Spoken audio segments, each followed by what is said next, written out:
Zuh, apa kau sekarang udah bahagia, Zuh? Udah. Kenapa? Tapi kan keadaan kau sekarang lagi nggak menentu, Zuh.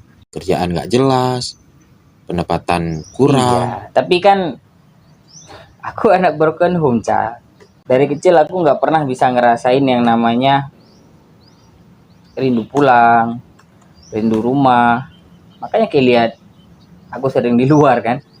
Karena aku nggak tahu gimana rasanya merindukan sebuah rumah.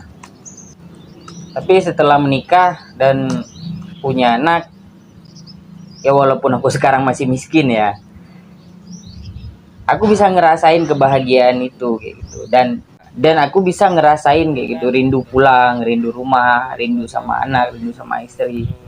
Yang dulu aku nggak pernah ngerasain waktu aku masih sama orang tuaku. Oh, jadi menurut kau, aku harus